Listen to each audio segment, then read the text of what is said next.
terrible. Je voyais une interview de Monsieur Le Foll ce matin dans un journal. Il peut rien faire. Mais c'est normal qu'il se fasse insulter. Il dit, moi je peux rien faire. Vous dites c'est la faute de Bruxelles. Et c'est pas la faute de Bruxelles, c'est notre faute d'avoir cédé à Bruxelles, d'avoir abandonné notre pouvoir. Je dis, il faudrait faire exactement ce qu'a fait le général de Gaulle, Margaret Thatcher, Monsieur Cameron, Monsieur Kohl, c'est-à-dire avoir un chef d'État en France qui va à Bruxelles et qui dit, c'est très simple, si on ne rétablit pas les quotas laitiers, c'est l'intérêt vital de la France, je m'en vais. C'est fini. Il faut rétablir la politique de la chaise vide. L'Union européenne le chantage. Oui, ça ne marche que comme ça. Ce sont des rapports d'État à État, il n'y a pas d'amis entre États. Et des rapports de force. Des rapports de force. Juste un point, l'Union européenne nous coûte 7 milliards d'euros. 7 milliards. Ça veut dire que la France donne 7 milliards de plus qu'elle ne reçoit. Donc il y a peut-être un moment où il faut arrêter. Vous voulez trouver un gras, quoi. Mais pas un gras. L'Union européenne, c'est comme une copropriété, pour reprendre l'image. On a bien compris, c'est votre histoire de maison. Mais oui, mais parce qu'on est copropriétaire. Pourquoi on cède face à Bruxelles? Pourquoi on s'est couché face à Bruxelles? Autant Jacques Chirac, Nicolas Sarkozy, François Hollande, ils ne défendent pas les intérêts de la France. Alors il y a quand même... Derrière ces vitres, 600 experts en économie venus de tout le continent travaillent sans relâche. Leur mission, surveiller les comptes publics des 27 pays d'Europe. Est-ce que vous êtes une espèce de gendarme des finances publiques au niveau européen? C'est exactement le cas, effectivement. Comme je vous le disais, on vérifie, enfin on s'attache à faire respecter le pacte de stabilité et de croissance et notre but ici, c'est de faire en sorte qu'il soit bien suivi par l'ensemble des États membres de l'Union européenne. Français, spécialiste des statistiques, Salvatore Serravalle travaillait auparavant au ministère des Finances à Paris. Détaché à Bruxelles, il obéit maintenant aux autorités européennes. Sa tâche, veiller à ce que les 27 États membres, dont la France, respectent la règle d'or. Le déficit public ne doit pas dépasser 3% du budget national. Nous, on vérifie que ces critères sont bien respectés et s'ils ne le sont pas, on met en place certains mécanismes visant à ramener les États membres dans les clous du pacte. On peut émettre alors ce qu'on appelle ensuite une mise en demeure, si la recommandation n'a pas été suivie des faits, qui de nouveau demande aux États membres de converger vers des cibles budgétaires plus raisonnables. Et puis si ça n'est toujours pas le cas, alors on peut se mettre en place des mécanismes de sanctions financières qui peuvent aller jusqu'à une amende de 0,2 points de PIB pour les États membres de la zone euro uniquement. Pour la France, ça représenterait 4 milliards d'euros à peu près. La France sous surveillance. C'est ici, dans ces couloirs anonymes, où se succèdent des bureaux étroits, que se joue donc une amende de 4 milliards d'euros que nous aurions à payer. Le scénario, hélas, est possible. La France, comme 11 autres États européens, est dans la catégorie des mauvais élèves. Depuis mars 2013, la Commission peut demander à modifier les projets de budget de ces États avant même leur adoption par le Parlement. Nicolas Filippone, 32 ans, sorti de nos grandes écoles, est l'un des 15 spécialistes de la section France, celle qui scrute jour après jour notre économie. Il y a un travail qui est plus au jour le jour, qui est un travail de surveillance en fait. Chaque fois qu'il y a une décision qui est prise, une orientation, très souvent les dirigeants européens veulent soit se prononcer, ont des rencontres très régulières avec les autorités françaises et donc ils nous consultent pour qu'on puisse leur donner notre vision des développements récents ou des politiques qui sont prises. La section France ne fait pas que surveiller. Elle conseille, elle suggère, elle propose des sanctions. C'est grâce à ce genre de dossier que Joachim Almunia fait la leçon à Bruno Le Roux. C'est un texte qui est un peu plus long. On parle des trajectoires des déficits publics, on parle de réforme des retraites, on parle de chômage des jeunes, on parle du fonctionnement de Pôle emploi. Pour la France, en 2012, donc il y avait cinq recommandations. Extrait du dossier France, préparé par Nicolas Filippone, 32 ans. Les procédures applicables au licenciement continuent d'engendrer des coûts potentiellement importants pour les employeurs. Autrement dit, en France, les salariés sont trop protégés lorsque les entreprises veulent licencier. Ou bien encore, les allocations de chômage pour les travailleurs plus âgés et notamment leur durée pourraient constituer des incitations limitées à travailler En clair, il faudrait réduire la durée de ces allocations.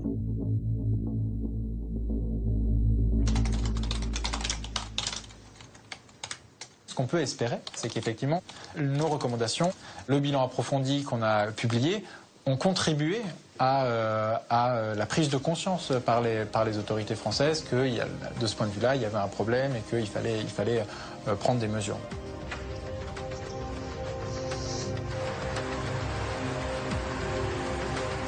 Dans le meilleur des mondes de Bruxelles, des technocrates, loin du terrain et des réalités sociales, décident sur un ordinateur comment doit évoluer notre régime des retraites ou le système d'allocation des chômeurs. La matrice de notre politique n'est plus à l'Élysée ou à l'Assemblée nationale, mais ici, dans ces immeubles froids.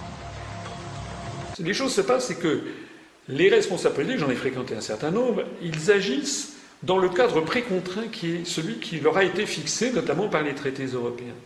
Alors ils sont entre le marteau et l'enclume. Pour se faire élire à la présidence de la République, il faut évidemment promettre aux Français ce que les Français souhaitent. Donc ils promettent de lutter contre les délocalisations, de lutter contre le chômage, de rendre à la France son rayonnement, d'avoir une diplomatie indépendante, etc., etc., de développer, de réindustrialiser la France. Tout ça, c'est ce qu'ils font comme promesse. Parce que c'est ce que le peuple attend.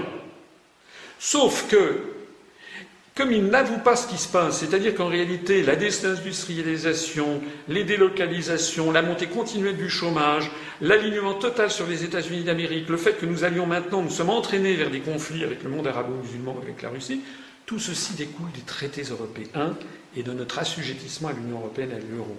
Or, justement, ils n'ont pas le courage de dire stop et de dire il faut en sortir. Donc nous, ce que nous apportons, c'est qu'on dit effectivement, les hommes politiques, il faut presque les prendre en compassion. Ils mentent aux Français. Nous avons choisi de dire la vérité. Il faut commencer par sortir de cette prison des peuples. Moi, je veux changer l'Europe. Changer l'Europe pour qu'elle soit meilleure. De changer cette Europe-là. Pour changer cette Europe-là. Mais encore. Il faut changer l'Europe. Non, mais il faut la changer. Il faut qu'on change l'Europe. Changer cette Europe. Voter socialiste, c'est changer l'Europe maintenant. C'est-à-dire que si on ne change pas d'abord l'orientation en Europe... Parce que si on ne change pas l'écosystème européen... Alors je le dis ici, l'Europe doit être repensée, l'Europe doit être refondée. Refonder cette Europe. C'est de bâtir une Europe enfin utile. Construire l'Union européenne sur des bases différentes. Et qu'il faut construire une autre Europe. Et donc ce qu'il faut, c'est une autre Europe. Ils veulent une autre Europe. Exiger ensemble une autre Europe. Pour une autre Europe. D'une autre Europe. Pour une autre Europe radicalement différente. Ne dites pas, il ne faut pas dire qu'au fond de ça, nous sommes anti-européens. Nous sommes contre cette Europe-là. Est-ce que vous estimez que plutôt que juste la sortie de l'Angleterre ou même la sortie un jour de la France, il faut tout simplement supprimer l'Union européenne? Non, il faut reconstruire, rebâtir sur des bases solides. Quelles sont les bases solides? C'est le peuple, c'est la démocratie. On a cru qu'on pouvait faire une Union européenne qui détruit les nations et les peuples. Non. On doit s'appuyer sur les peuples et travailler ensemble. Moi, il y a une Union européenne que j'aimais bien. C'était Airbus. Airbus, c'est 3 ou 4 pays qui décident de construire un avion et d'être leader mondial. Donc qui aurait imaginé pour l'Europe, mais contre l'Union européenne telle qu'elle est? Exactement.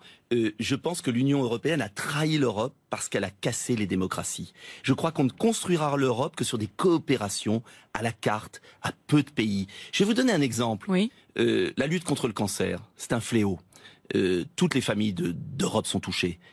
Pourquoi les pays européens n'ont pas été capables, depuis des années, de travailler ensemble, mais à 3 ou 4 pays, l'industrie pharmaceutique, ce qu'on a fait avec les avions?